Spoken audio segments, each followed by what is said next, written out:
Hello friends, my name is Dilip Kumar. आज हम कहानी दादी माँ का अगला अंक पढ़ने जा रहे हैं। इस कहानी में जैसा कि मैंने आपको पहले बताया था कि दादी माँ का स्वभाव कैसा है, उनके व्यक्तित्व की विशेषताओं का वर्णन हम इस कहानी के माध्यम से कर रहे हैं।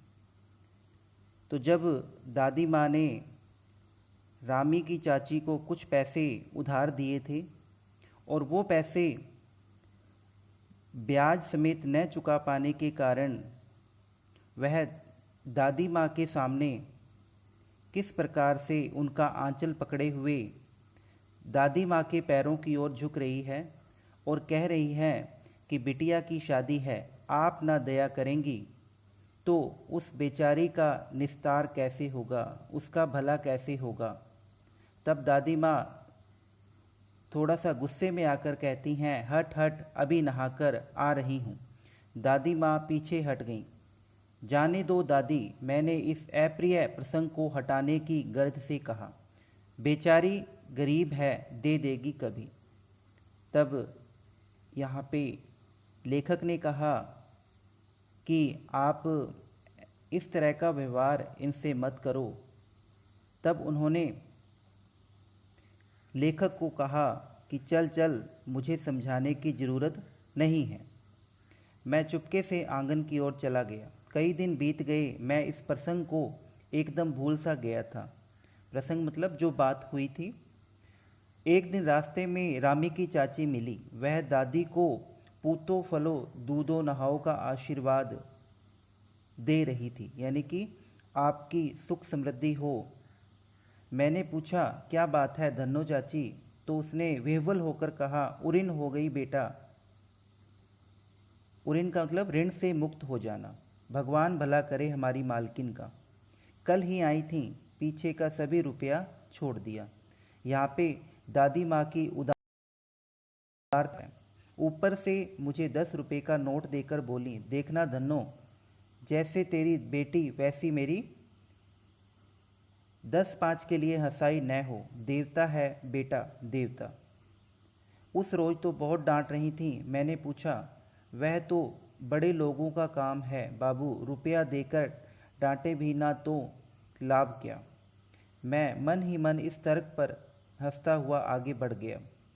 किशन के विवाह के दिनों की बात है। विवाह के 4 5 रोज पहले से ही औरतें रात भर गीत गाती हैं, जैसा कि हमारी संस्कृति में भी है। शादी से पहले कुछ गीत वगैरह हमारे घर पर गाए जाते हैं, उसी प्रकार से किशन के विवाह में भी कुछ दिनों पहले ही गीत का आयोजन किया जाने लगा था।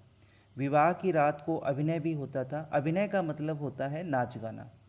यह प्राय एक ही कथा का हुआ करता था। उसमें विवाह से लेकर पुत्रोत्पत्ति तक के सभी दृश्य दिखाए जाते थे। उस अभिनय के अंदर विवाह के बाद आगे की जो उनकी कहानी है और उसके बाद जो पुत्र की प्राप्ति है, उन सभी दृश्यों को महिलाओं के द्वारा प्रस्तुत किया जाता था।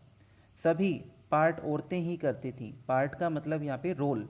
सभी रोल जो हैं औरतें ही करती हैं। मैं बीमार होने के कारण बारात में न जा सका। मेरा भाई यानी मेरे मामा जी का जो भाई बेटा है, वो राघव दलान में सो रहा था। दलान मतलब बरांडे में। वह भी बारात जाने के बाद पहुंचा था, इसलिए वो बारात में शामिल नहीं हो पाया। औरतों ने उस पर आपत्ति की। आपत्ति का मतलब ऐतराज करना। दादी माँ बिगड़ी, लड़के से क्या पर्दा, इससे क्या शर्म। लड़के और ब्रह्मा का मन एक सा होता है। उनके मन में किसी तरह का कोई भी कपट वगैरह नहीं होता। मुझे भी एक चारपाई पर चादर उड़ाकर दादी माँ ने चुपके से सुला दिया था। बड़ी हंसी आ रही थी। सोचा कहीं जोर से हंस दूं तो भेद खुल जाएगा। भेद का मतलब होता है रहस्य, कि उन महिलाओं को पता लग जाएगा, औरतों को, कि यहाँ पर कोई हमारे अभिनय को देख रहा है। निकाल कर बाहर किया जाऊंगा और तुरंत मुझे बाहर निकाल दिया जाएगा। पर भाभी की बात पर हंसी रुक न सकी और भंडाफोड़ हो गया। भंडाफोड़ का मतलब होता है रहस्य खुल जाना। देबू की माँ ने चादर खींच ली। कहो दादी, यह कौन बच्चा सोया है? बेचारा रोता है, शायद दूध तो पिला दूं। हाथापाई शुरू हुई, आपस में मतलब झगड़ा होने लगा। दादी माँ बिगड़ी, लड़के से क्यों लगती है। सुबह रास्ते में देबू की माँ मिली, कल वाला बच्चा भाभी। मैं वहाँ जोर से भागा और दादी माँ के पास जा खड़ा हुआ।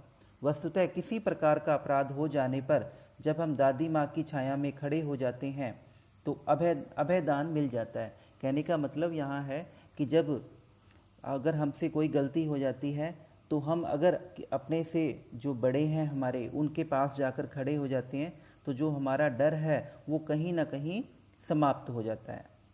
स्नेह और ममता की मूर्ति दादी माँ की एक एक बात आज कैसी कैसी मालूम होती है। परिस्थितियों का वात्य चक्र जीवन को सूखे पत्ते सा कैसा नचाता है, इसे दादी माँ खूब जानती थी।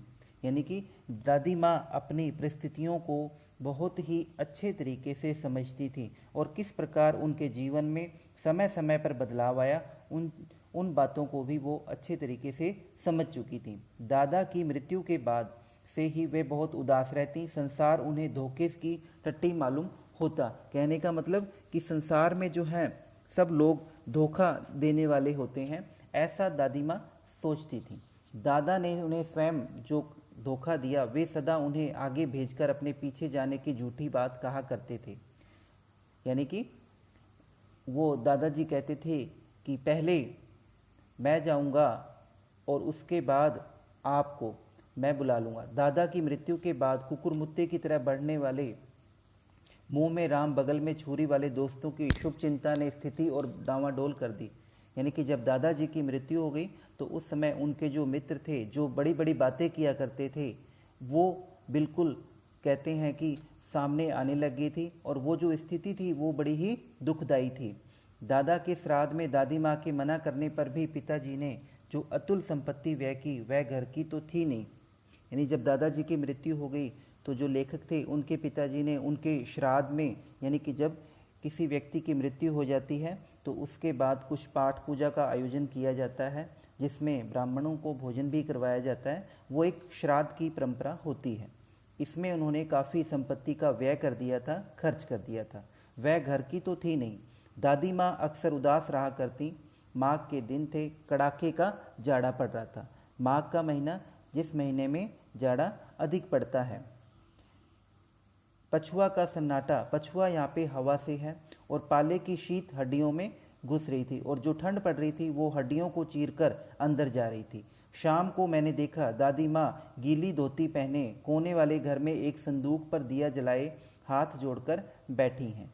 उनकी स्नेह कातर आंखों में मैंने आंसू कभी नहीं देखे थे। मैं बहुत देर तक मन मारे उनके पास बैठा रहा। उन्होंने आंखें खोली। दादी माँ, मैंने धीरे से कहा, क्या है रे, तू यहाँ क्यों बैठा है।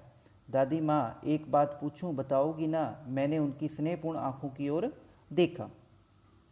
क्या है, पूछ। तुम रोती थी। दादी माँ मुस्कुराई, पागल, तूने अभी खाना भी नहीं खाया। चल चल धोती तो बदल लो दादी माँ, मैंने कहा। यानी कि दादी माँ ने जो अपने लेखक का ध्यान है यहाँ पे उधर करना चाहा और इसलिए उन्होंने ये बात कही। मुझे सर्दी गर्मी नहीं लगती बेटा। वे मुझे खींचती रसोई में ले गईं। दादी माँ उन्हें खाना देने के लिए रसोई की तरफ ले गईं। सुबह मैंने देखा चारपाई पर बैठे पिताजी और किशन भैया मन मारे कुछ सोच रहे हैं। दूसरा चारा ही क्या, बाबू बोले, रुपया कोई देता नहीं, कितने के तो अभी पिछले भी बाकी हैं। वे रोने से हो गए। मतलब जो पैसा उन्होंने दिया हुआ था दूसरे लोगों को वो भी नहीं आ रहा था और इस स्थिति में उनका जो मन था वो रुआसा हो उठा। रोता क्यों है रे, दादी माँ ने उनका माथा सहलाते हुए कहा। मैं तो अभी ही हूँ, यानी मैं अभी जिंदा हूँ। उन्होंने संदूक को खोलकर एक चमकती सी चीज़ निकाली।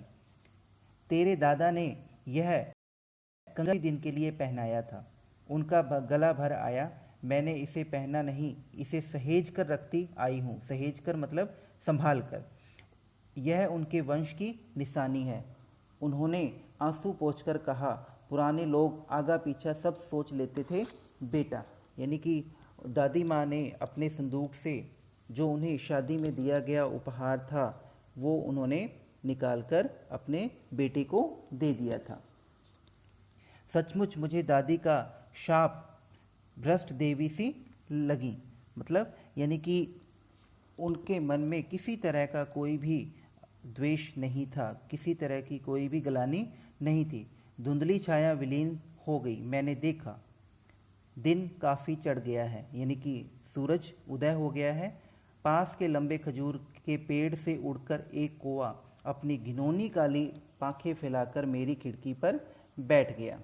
और तभी क्या होता है, एक कौवा आता है और वो अपनी काली आंखों को खोलकर मेरी जो कमरे की खिड़की है उस पर आकर बैठ जाता है। हाथ में अब भी किशन भैया का पत्र कांप रहा है। काली चींटियों सी कतारें धूमिल हो रही हैं। आंखों पर विश्वास नहीं होता। मन बार बार अपने से ही पूछ बैठता है, क्या सचमुच दादी माँ नहीं रही। कहने का मतलब ये है कि अब दादी माँ का जो समय था वो काफ़ी नज़दीक आ गया था और वो हमें इस संसार को छोड़कर चली गई थी। क्योंकि हमें पता है कि जो कौवा है एक तरह से अपशगुन का प्रतीक होता है और इसी